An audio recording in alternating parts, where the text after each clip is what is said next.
चलो आज हम जो टॉपिक करेंगे वो हम करेंगे accounting treatment of goodwill. Okay right. अब आपने अकाउंटिंग ट्रीटमेंट ऑफ गुडविल, उससे पहले आपको पता होना चाहिए कि गुडविल क्या होता है। गुडविल होता है हमारे लिए एक इंटेंजिबल एसेट्स। इंटेंजिबल एसेट्स का मतलब होता है ऐसे एसेट जिनको ना ही आप देख सकते हो ना ही छू सकते हो, सिर्फ महसूस कर सकते हो, like goodwill, like patent, like any other thing which cannot be seen like software. These all are intangible assets. ठीक है, पेटेंट, कॉपीराइट, गुडविल। अब हम पढ़ेंगे इसमें कि गुडविल की ट्रीटमेंट अकाउंट्स में कैसे करनी है जब एडमिशन होता है। ठीक है, तो इसमें हमने क्या करना है, इसमें हमारे पास 5 केस आएंगे। टोटल कितने केस आएंगे? 5 केस। 5 केस आपने आराम से एक साथ में, यहाँ पे 5 केस समझाऊंगी आपको पूरे 5 केस एक साथ समझ में आएंगे। और कोई भी क्वेश्चंस, कोई भी एग्जाम में कोई भी क्वेश्चन आएगा आप इजीली उसको कर सकते हो, चाहे किसी भी केस से ये 5 केसेस आए। ठीक है, अब आपने कैसे करना है, जैसे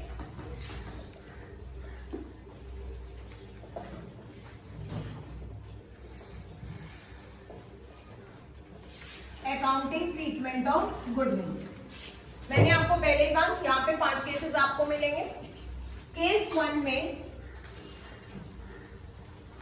1 आपको ऐसा मिलेगा, when a new partner brings his share of goodwill in cash. जब नया पार्टनर गुडविल लाएगा, और कैसे लाएगा? कैश में लाएगा। ठीक है, when new partners bring goodwill in cash. जब वो गुडविल कैसे ला रहा है? कैश में ला रहा है। ठीक है, तो आप अब इसमें भी मेरे पास 2 कंडीशन अराइज होती है कि क्या वो प्राइवेटली ला रहा है, ठीक है, या वो पे कर रहा है फर्म के थ्रू, पेड थ्रू फर्म। ठीक, 2 कंडीशन होती है। पेड प्राइवेटली मतलब जब वो अपने आप ही पे कर रहा है, तो याद रखना कि अगर ये कंडीशन आए तो इस कंडीशन में गुडविल की कोई एंट्री नहीं होगी। अगर आपको क्वेश्चन आ गया इस तरीके का तो आपने सीधा लिखना है नो एंट्री, कोई जनरल एंट्री इसमें नहीं होगी। अब वहां पे ये मत करना कि कोई एंट्री तो होनी नहीं है तो छोड़ के आ गए जी, वो आंसर 0 हो जाएगा। नो एंट्री लिखना आपको, ये वर्ड आपको वहां पे लिखना पड़ेगा कि नो एंट्री, कोई भी एंट्री यहाँ पे नहीं होगी। ठीक है, दूसरा, अगर वो पेड थ्रू फर्म, उसने कैसे पे किया? फर्म के थ्रू, पेड थ्रू फर्म के थ्रू अगर वो पे करता है तो क्या एंट्री होगी? जब भी नया पार्टनर आता है तो वो अपने साथ 2 चीजें लाता है, एक वो लाता है कैश और दूसरा वो लाता है गुडविल। ठीक है, तो अभी हम यहाँ पे कैश ला रहा है कैपिटल के फॉर्म में, गुडविल के फॉर्म में। हम यहाँ पे बात ये नहीं कर रहे कि कैपिटल ला रहा है नहीं ला रहा है, क्या कर रहा है, वो अदर पार्ट है। यहाँ पे मैं सिर्फ और सिर्फ प्योरली बात कर रही हूँ गुडविल की। तो जब वो गुडविल ला रहा है तो क्या कंपनी के पास क्या आया? कैश आया या बैंक आया? तो बैंक कैश या bank account debit to goodwill को हम लिखते हैं प्रीमियम फॉर गुडविल अकाउंट। ठीक है, ये एंट्री कौन सी एंट्री होगी? जब वो गुडविल ला रहा है किसमें? कैश में। फिर गुडविल एडमिशन के टाइम पे सेक्रीफाइसिंग रेशियो में बढ़ती है, रिटायरिंग के टाइम पे गुडविल को हम गेनिंग रेशियो में बांटेंगे, और जब डेथ हुई पार्टनर की तो गुडविल गेनिंग रेशियो में बढ़ती है। ठीक है, अब क्योंकि अगर मैं बात कर रही हूँ कि हमने चैप्टर यहाँ पे एडमिशन लिया है, तो एडमिशन के टाइम पे हम जहां पे भी गुडविल को डिस्ट्रीब्यूट करेंगे ओल्ड पार्टनर्स में, हम उसको सेक्रीफाइसिंग रेशियो में बांटेंगे। सेक्रीफाइसिंग रेशियो का फॉर्मूला आपको अच्छे से पता है, old ratio minus new ratio. अब सेकंड एंट्री इसमें ये होती है premium for goodwill account debit. जो भी यहाँ पे मैं ए और बी 2 ओल्ड पार्टनर मान के चल रही हूं, तो मैं लिखूंगी ए कैपिटल अकाउंट और 2 बी कैपिटल अकाउंट। और यहाँ पे ये जो गुडविल वो लाया है वो गुडविल कौन से रेशियो में बढ़ जाएगी? सेक्रीफाइसिंग रेशियो में। ठीक है, सेक्रीफाइसिंग रेशियो आपको निकालना पड़ेगा। अब इसी में एक कंडीशन एग्जाम में ये आ जाती है कि अगर गुडविल विड्रॉ कर ली, पार्टनर्स ने, ओल्ड पार्टनर्स ने गुडविल हाफ विड्रॉ कर ली, या ओल्ड पार्टनर्स ने गुडविल पूरी विड्रॉ कर ली, जो भी होगा वो आपको क्वेश्चन में इंस्ट्रक्शन गिवन होगा। अब तो उसमें जनरल एंट्री कैसे करनी है, इफ गुडविल विड्रॉन, अगर गुडविल निकाली गई पुराने पार्टनर्स द्वारा, तो आपने इस एंट्री को, जब गुडविल पुराने पार्टनर्स को दी हमने यहाँ पे, तो premium for goodwill to A to B कर दिया। अब विड्रॉ कर रहे हो तो इस एंट्री को पलट दो, ठीक है, यानी डेबिट को कर दो क्रेडिट और क्रेडिट को कर दो डेबिट।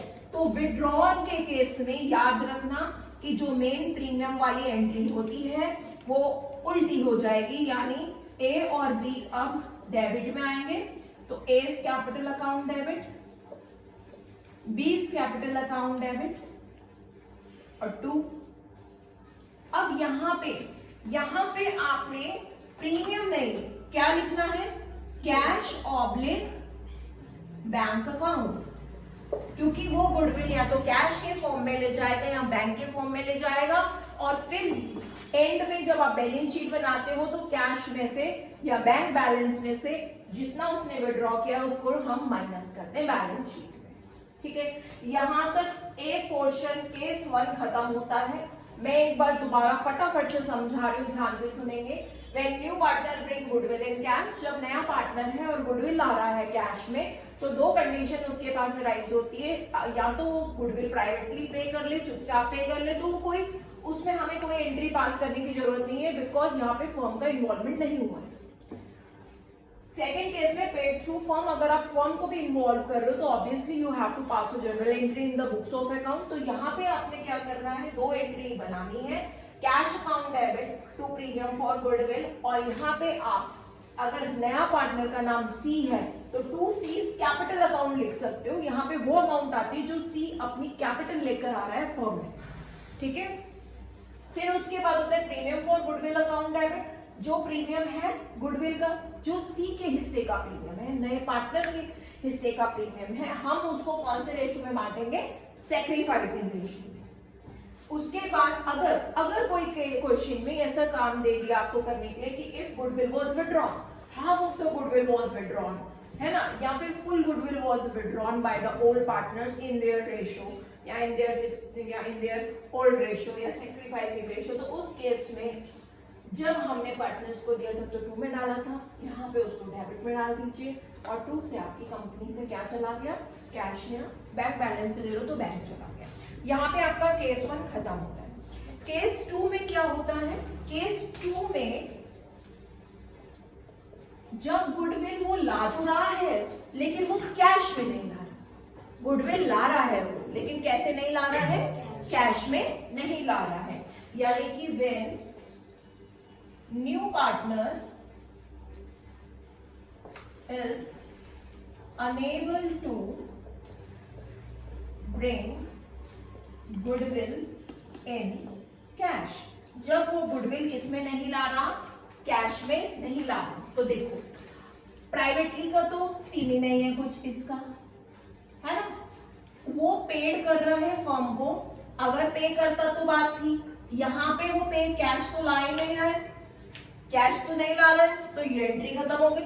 भाई अगर कैश लाता गुडविल तो एंट्री होती ना कि कैश अकाउंट डेबिट, कैश आया, क्यों आया, कैश प्रीमियम के रूप में आया, लेकिन अभी तो वो कैश ला ही नहीं रहा, unable to bring goodwill in cash का मतलब ये कि वो गुडविल कैश में ला ही नहीं रहा है, तो ये एंट्री तो होगी नहीं। इस एंट्री में हमने प्रीमियम को बांटना है, कैश में नहीं ला रहा लेकिन किसी और फॉर्म में ला रहा हो, तो यहाँ पे क्या चेंज होएगा, तो इतना समझ लो आप कि अगर गुडविल कैश में आ रही है, कैश में, तो ये एंट्री हो रही है, अगर कैश में नहीं आ रही है तो प्रीमियम फॉर गुडविल की जगह हम सीज करंट अकाउंट लिखेंगे, C's current account debit to A's capital account और टू बीज कैपिटल अकाउंट, और ये कौन से रेशियो में बढ़ जाएगा, आपके सैक्रिफाइसिंग रेशियो। यहां तक समझ में आया। तो जब गुडविल कैश में आ रही है तो क्या एंट्री करनी है, और जब गुडविल कैश में नहीं आ रही है तो क्या एंट्री करनी है। दोनों में डिफरेंस समझ में आ गया अच्छे से। कैश में आ रही है तो ये एंट्री, कैश में नहीं आ रही है तो प्रीमियम फॉर गुडविल वर्ड नहीं लिखना है, आपको क्या लिखना है, सीज करंट अकाउंट। यहां तक इतना क्लियर है। दो केस यहां खत्म होते हैं। तीसरा केस ये है जब वो कुछ पोर्शन गुडविल का कैश में लाएगा और कुछ पोर्शन गुडविल का कैश में नहीं लाएगा, या फिर ऐसे बोला जाएगा कि करंट अकाउंट ओपन करो और करंट अकाउंट बिना ओपन करे हुए एंट्रीज पास करो। ठीक है, तो केस नंबर 4 में, थर्ड में, केस थर्ड में क्या है, when new partner bring only a portion of, सिर्फ गुडविल का कुछ हिस्सा वो किसमें ला रहा है, कैश में ला रहा है। पूरी गुडविल वो कैश में नहीं ला रहा। फॉर एग्जांपल अगर सी की हिस्से की गुडविल 1 लाख है, उसने कहा 60% वो कैश में ला रहा है, बाकी कैश में नहीं ला रहा, तो उस केस में कौन सा केस लग गया, केस नंबर 3। ठीक है, अब यहाँ पे भी क्वेश्चन में डिमांड हो जाती है कि opening show the general entry by opening a current account और show the general entry without opening a current account. तो यहाँ पे हमारे फर्दर दो कंडीशन होती है, when current account is open, जब करंट अकाउंट खोला जाए, और व्हेन विदाउट करंट अकाउंट।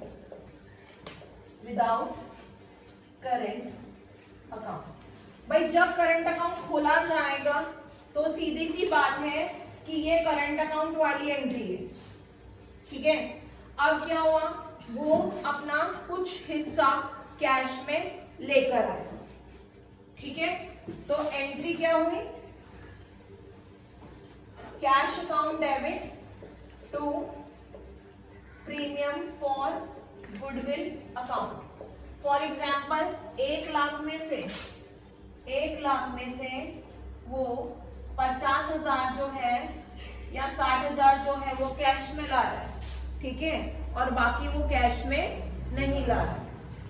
तो यहाँ पे मैं कौन सी अमाउंट लिखूंगी, 60,000 वाली अमाउंट लिखूंगी, क्योंकि 60,000 वो कैश में ला रहा है।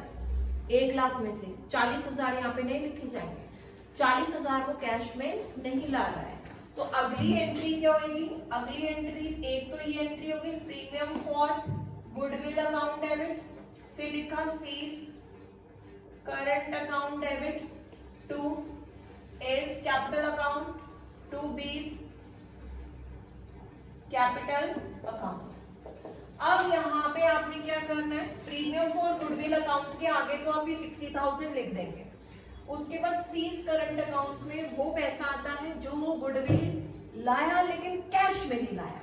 तो कैश में वो कितना नहीं लाया, 1 लाख टोटल गुडविल थी, 60,000 वो कैश में लाया, तो कितना नहीं लाया वो कैश में, 40,000। तो 40,000 यहाँ आएगा और टोटल मिला के 1 लाख को हम सेक्रीफाइसिंग रेशियो में बांट देंगे। यहाँ पे वो सीन है जब उन्होंने कहा कि ओपन करो भाई करंट अकाउंट। अब हम ये देखेंगे जब उन्होंने कहा कि करंट अकाउंट ओपन करना ही नहीं है, यहाँ अगर करंट अकाउंट ओपन करने के लिए बोलेंगे ना तो सब जगह करंट अकाउंट चलेगा। तो सब जगह क्या चलाना है, करंट अकाउंट। यहाँ करंट अकाउंट, यहाँ पे भी क्या करंट अकाउंट, यहाँ पे भी क्या करंट अकाउंट। अब उसने कहा करंट अकाउंट ओपन नहीं करना, तो एंट्री में क्या अंतर आएगा, ये एंट्री सेम होएगी, ये इस एंट्री में यहां पे हमने करंट लिखा है, यहां पे हमने करंट लिखा है, और इस एंट्री में, इस एंट्री की जगह जो एंट्री होगी वो क्या होगी, ध्यान से देखना, premium for goodwill account debit C's current account debit. यहां करंट अकाउंट होगा लेकिन करंट अकाउंट ओपन नहीं करना है, यानी ओल्ड पार्टनर का करंट अकाउंट ओपन नहीं करना है। तो ओल्ड पार्टनर्स का कौन सा अकाउंट चलेगा, capital account, to A's capital account, to B capital account. तो ये केस थर्ड था। ध्यान से सुन लो एक बार फटाफट से, मैं केस थर्ड बोल रही हूँ। when the partner brings only a portion of goodwill in cash, जब नया पार्टनर आ रहा है सिर्फ कुछ हिस्सा ही गुडविल का कैश में लेकर आ रहा है। सपोज 1 लाख रुपए टोटल गुडविल लाया वो, लेकिन 1 लाख में से वो 40,000 रुपए 60,000 रुपए कैश में लेके आ रहा है। तो एंट्री कैसे करोगे? Cash account debit to premium for goodwill, cash में कितना लाया 60,000। फिर उसके बाद प्रीमियम फॉर गुडविल कितना 60,000 को काटना है, कितना गुडविल कैश में नहीं लाया, सीज करंट अकाउंट्स उसको शो कर देंगे जितना गुडविल कैश में नहीं लाया। क्योंकि यहाँ पे हमने सीखा था कि जब गुडविल कैश में नहीं आती है तो प्रीमियम फॉर गुडविल की जगह क्या लिखना है, सीज करंट अकाउंट। यानी इस एंट्री और इस एंट्री का मिक्सचर कर रहे हैं कि भाई कुछ पैसा वो कैश में ला रहा, कुछ पैसा वो कैश में नहीं ला रहा है, इन दोनों का ही तो मिक्सचर यहाँ पे शो हो रहा है। ठीक है, अब यहाँ पे अगर इन्होंने बोल दिया कि करंट अकाउंट ओपन करना है तो इन दोनों पार्टनर के नाम के आगे करंट अकाउंट लिखा जाएगा। अगर बोल दिया करंट अकाउंट ओपन नहीं करना है तो आपने सिर्फ सीज करंट अकाउंट लिखना है, क्योंकि वो गुडविल कैश में नहीं आ रही है, बाकी जगह कैपिटल अकाउंट ही चलेगा। यहां तक इतना आई होप कि सबको क्लियर हो। इसके बाद जस्ट 2 केस और हैं, छोटे छोटे केस है। कई बार क्या होता है कि फर्म बोलती है कि मैं, फर्म के पास जब नया पार्टनर आता है वो ये कहता है कि मैं गुडविल तो लाऊंगा लेकिन मैं गुडविल कैश में नहीं लाऊंगा, मैं गुडविल लाऊंगा काइंड में। अब काइंड मतलब क्या होता है? काइंड मतलब अदर देन कैश, कैश के बदले में कुछ भी चीज जो गुडविल के रूप में आई वो काइंड हो गई। तो यहाँ पे आपने क्या करना है, केस 4 जो आपका बनता है वो ये बनता है, when new partner bring goodwill in kind. जब गुडविल कैसे आ रही है, काइंड में, यानी कैश के अलावा आ रही है। तो कैश के अलावा सपोज वो एसेट्स लाया तो हमने लिखा सन्ड्री एसेट्स अकाउंट डेबिट, ठीक है, और फिर लिख दिया to premium for goodwill account. ठीक है, वो गुडविल पहले जब वो गुडविल कैश में ला रहा था तो हमारी पहली एंट्री जो बन रही थी वो बन रही थी cash account debit to premium for goodwill account. अब की बार वो गुडविल काइंड में ला रहा है तो कैश तो ला नहीं रहा, तो कैश के बदले क्या ला रहा, वो सन्ड्री एसेट्स, कोई एसेट्स ला रहा है, लैंड ला रहा है, बिल्डिंग ला रहा है, तो हम उसको डेबिट करेंगे। ठीक है, यहां तक समझ में आया। फिर हम लिखेंगे next entry same, premium for goodwill account debit to A's capital account और टू बीज कैपिटल अकाउंट। यहां तक क्लियर हो गया? आई थिंक यहां तक क्लियर होगा। केस नंबर 5 है आपका हिडन गुडविल का केस। अब हिडन गुडविल क्या होती है? हिडन गुडविल ऐसी गुडविल होती है जो छुपी हुई होती है, जिसको आपको फाइंड आउट करना होता है, जिसके बारे में आपको नहीं पता होता। ठीक है, तो केस नंबर 5 में आपने किस तरीके से करना है, पहले आपको हिडन गुडविल निकालना आना चाहिए। तो इसके लिए अगली वीडियो एक बनेगी जिसमें आपको हिडन गुडविल निकालना सिखाया जाए। लेकिन क्योंकि यहाँ पे आपका एडजस्टमेंट ऑफ गुडविल का टॉपिक चल रहा है कि एंट्रीज कैसे करनी है आपने गुडविल की, तो इसलिए मैं केस नंबर 5 हिडन गुडविल को भी बना रही हूँ, क्योंकि हिडन गुडविल का भी एक केस बनता है।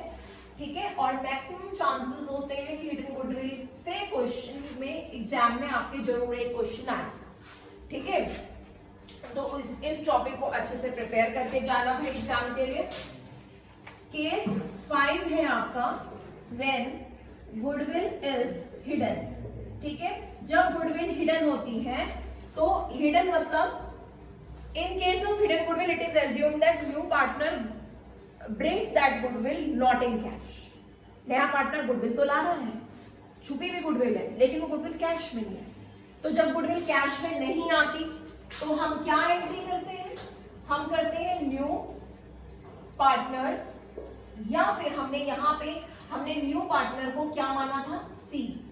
तो C's current account debit to A's capital account to B's capital account. Simple. Normally question में क्या होता है, जब गुडविल आती है 2 ही तो बेसिक एंट्री है, cash account debit to premium for goodwill. अगर गुडविल कैश में आई जब हिडन गुडविल है तो गुडविल कैश में आई नहीं, तो पहली एंट्री तो होएगी नहीं। फिर उसके बाद जब गुडविल कैश में आती है तो हम एंट्री करते हैं premium for goodwill account debit to A to B. ठीक है, तो यहाँ पे क्या है, वो गुडविल कैश में नहीं आई, तो मैंने कहा प्रीमियम फॉर गुडविल की जगह क्या वर्ड यूज करना है, सीज करंट अकाउंट। ठीक है, तो यहाँ पे क्या वर्ड यूज करना है, सीज करंट अकाउंट। यहाँ के लिए हिंट आपके लिए यही है कि जब कभी भी क्वेश्चन में हिडन गुडविल वाला केस होगा तो ये एज्यूम करके चलना कि हिडन गुडविल जो होती है वहां पे पार्टनर कैश नहीं ला रहा है। ठीक है, तो यहाँ पे आपके केस 5 के 5 केस यहाँ पे खत्म होते हैं। एक बेसिक चीज है, अगर गुडविल आपकी ऑलरेडी अपीयर्ड है बुक्स में, गुडविल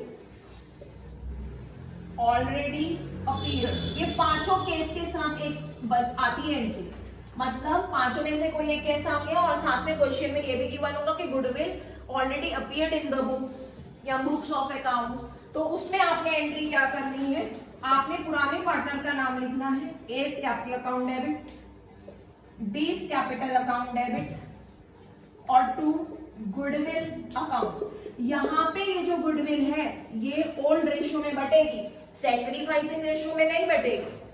सैक्रिफाइसिंग रेशियो में वही गुडविल बढ़ती है जो नए पार्टनर की होती है। यहाँ पे हम एग्जिस्टिंग गुडविल को बांट रहे हैं, the goodwill which is already existing in the books of account, हम उस गुडविल को यहाँ पे बात कर रहे हैं, बांट रहे हैं। तो यहाँ पे एंट्री होगी A capital account debit, B capital account debit to goodwill account, और यहाँ पे इसको ओल्ड रेशियो में बांटना है। तो ये पूरी समरी है, 5 general entries and types goodwill के जो आपको सीखने हैं, अच्छे से करने हैं। तो इन 5 को फटाफट से आप लोग अच्छे से इसको रिवाइज कीजिए और अपने बोर्ड के एग्जाम्स के लिए प्रिपेयर कीजिए अपने आप को। Good luck, all the best.